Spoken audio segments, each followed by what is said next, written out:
Hello, friend. How are you today? I hope you're doing well because I want to share something with you that touched my heart in ways I never expected. You know, there are moments in life when we think we understand love, when we believe we know what sacrifice truly means. We make quiet choices in the shadows, thinking we're the only ones carrying a burden, the only ones making the hard decisions. But sometimes the most beautiful stories live in the spaces between what we know and what we think we know. Sometimes the people we're trying to protect are doing the exact same thing for us, and we're both walking through life wearing masks of strength, hiding our deepest acts of love. Today's story is about a young man named Matthew, who thought he was keeping the most important secret of his life. What he didn't realize was that his father, Andrew, was keeping an even bigger one. It's a story about the invisible threads that connect our hearts, about how love works in mysterious ways, and about the moment when two people discover they've been dancing the same dance of sacrifice without ever knowing it. So settle in, take a deep breath, and let's follow this journey together. I promise you, by the end, you'll see love a little differently than you did before. Matthew's alarm clock goes off at 6:30 every morning, but he's already awake. He's been awake for 10 minutes, lying there in the soft gray light, filtering through his bedroom curtains, listening to the quiet sounds of his house coming to life. He's 16, but there's something in his eyes that makes him seem older. Maybe it's the way he carefully folds his clothes before putting them on, or how he counts the loose change on his nightstand before slipping it into his pocket. Maybe it's the way he moves through his morning routine with the precision of someone who's learned that every small choice matters. His friends at school see him as the quiet one, the kid who brings lunch from home when everyone else buys pizza, the one who walks to school even when it's raining, even when his buddies offer him rides. They think he's just careful with money, responsible, maybe a little boring. What they don't see is the worn shoebox hidden beneath his bed, or the small notebook where he writes down every single dollar and cent. They don't see him standing outside Peterson's antique shop every Saturday, staring through the window at that vintage record player with the brass corners and the deep mahogany finish. They don't know that for 731 days, Matthew has been living with a secret that weighs more than all the coins in his collection. They don't know that every choice he makes, every sacrifice he hides behind a smile, is building toward one moment, one gift, one last chance to show his father how much he means to him. Because Matthew knows something his friends don't. He knows that time isn't something you can save up like quarters in a jar.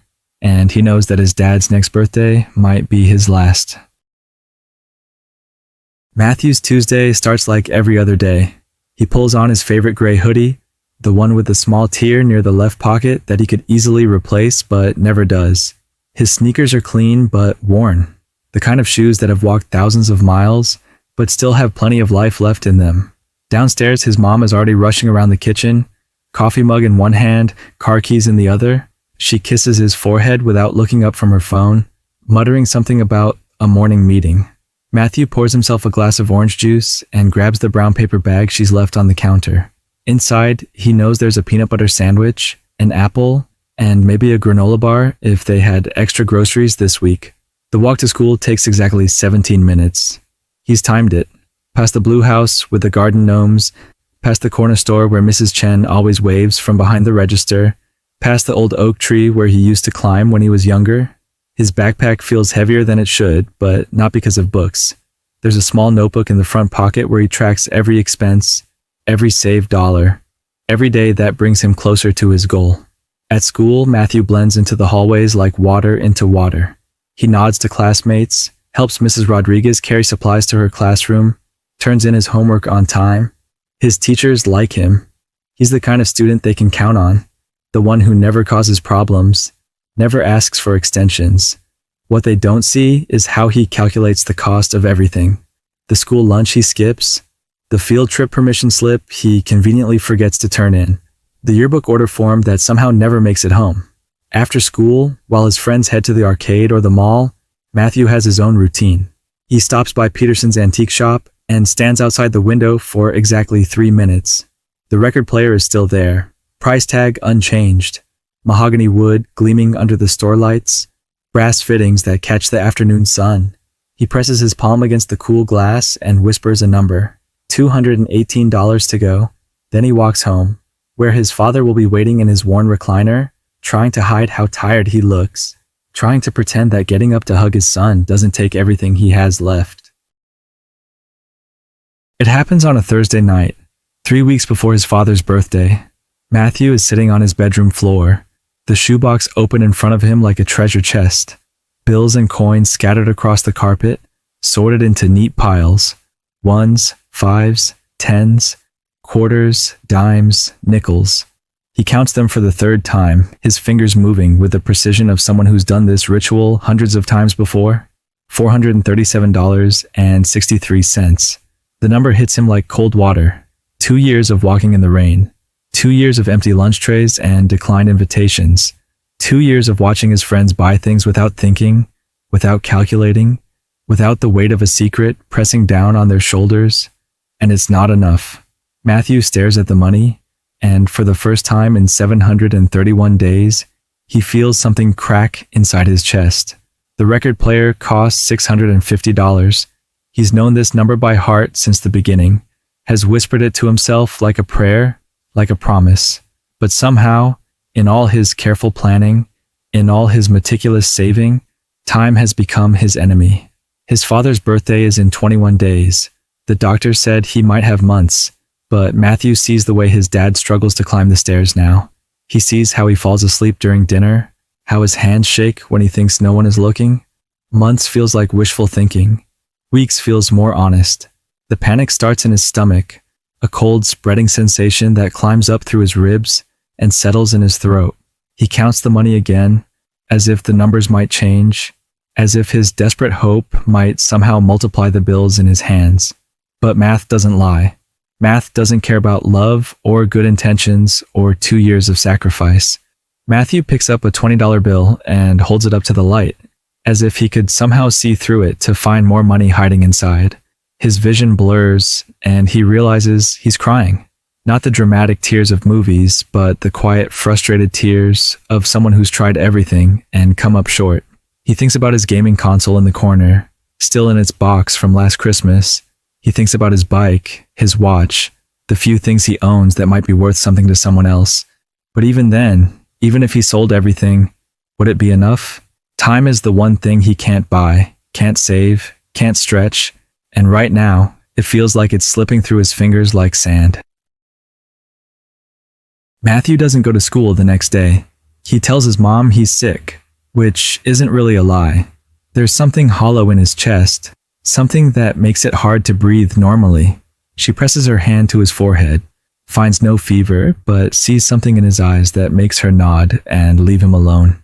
He spends the morning in his room, staring at the ceiling, listening to the house settle around him. Downstairs, he can hear his father moving slowly through his own morning routine. The careful footsteps, the pause at the bottom of the stairs before climbing up, the way he clears his throat to hide how hard he's breathing. By noon, Matthew finds himself sitting on his bedroom floor again, but this time the shoebox is closed. Instead, he's holding a photo. It's from 3 summers ago, before the diagnosis, before everything changed. His father is teaching him how to use jumper cables on their old sedan, both of them laughing at something Matthew can't remember now.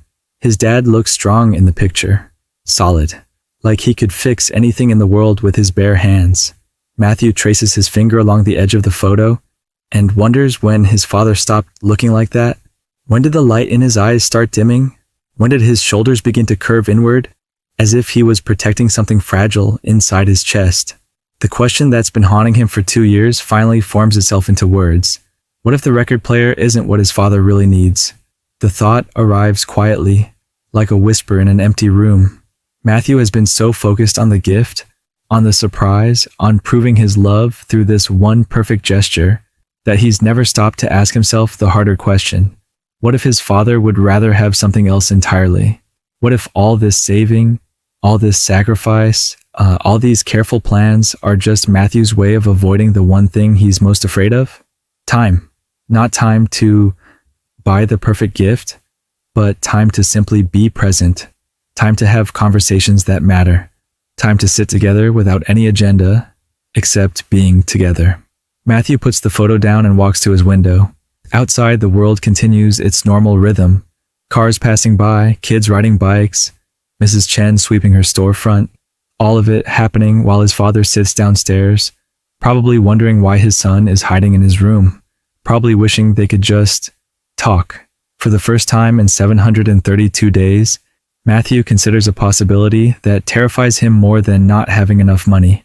What if love isn't something you save up for? What if it's something you give away right now, in this moment, with whatever you have? The thought cracks something open inside him, something that's been locked tight for too long. That evening, Matthew finds himself standing outside his father's bedroom door. He can hear voices inside, low and careful.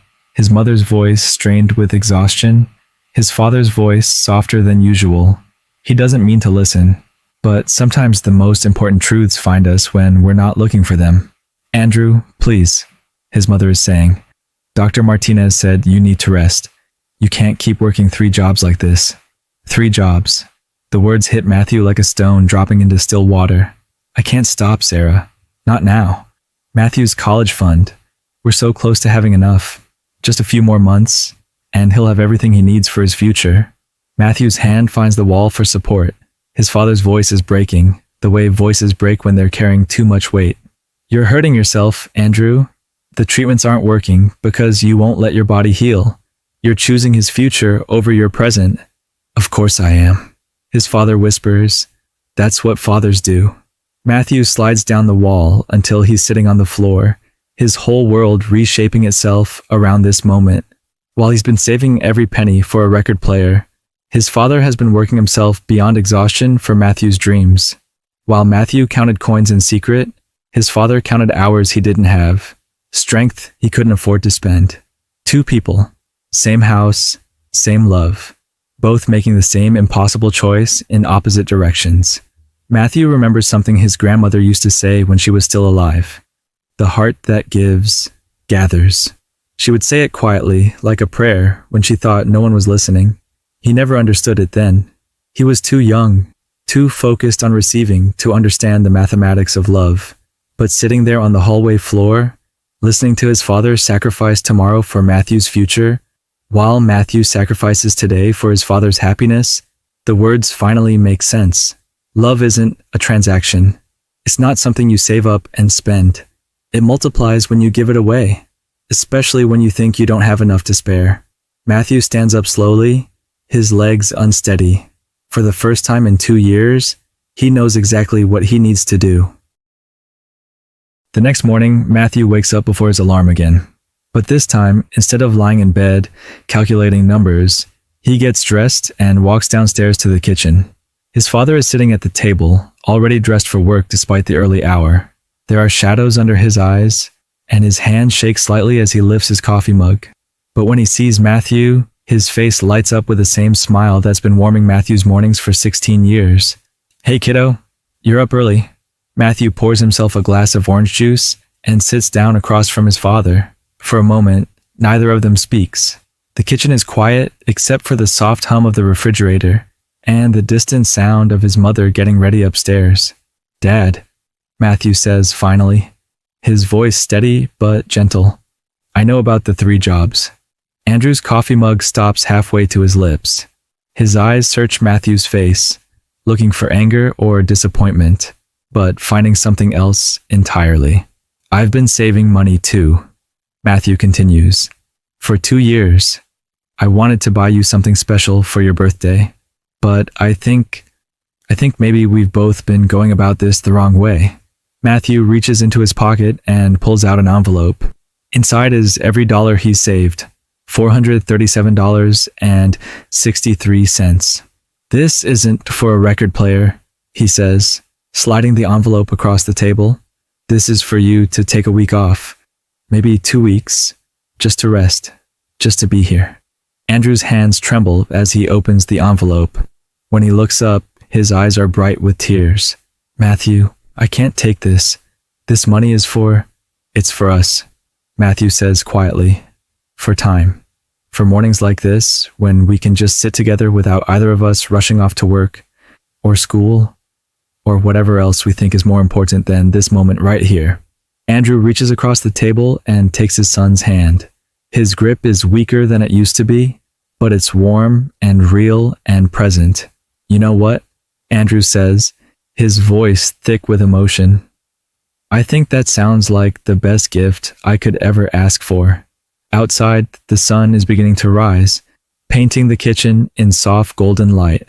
And for the first time in a very long time, neither of them is in a hurry to be anywhere else. You know, Matthew's story stayed with me long after I first heard it.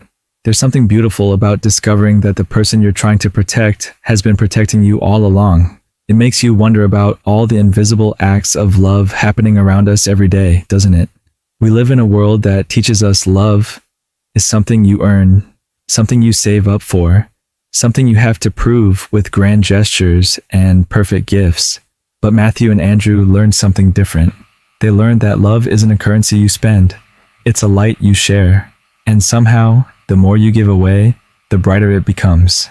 How many times have we missed the forest for the trees? How many moments have we spent planning for tomorrow while the people we love are sitting right there, waiting for nothing more than our presence? How many conversations have we postponed, thinking we'll have them later when the timing is better, when we have more to offer? Matthew thought he needed $650 to show his father how much he loved him.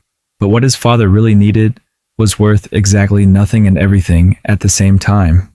Time, attention, the simple acknowledgement that he was seen, that his sacrifices mattered, that he didn't have to carry everything alone. Maybe that's the gift we can all give today, right now, without saving up for it. Maybe love isn't about what we can afford to give, but about what we choose to notice. The tired eyes that need rest, the hands that have worked too hard for too long, the hearts that have been carrying secrets they were never meant to carry alone. Sometimes the most precious thing we can offer someone isn't what we plan to give them. Sometimes it's simply the truth. I see you. I am here. You don't have to do this by yourself anymore. Thank you for taking this journey with me today.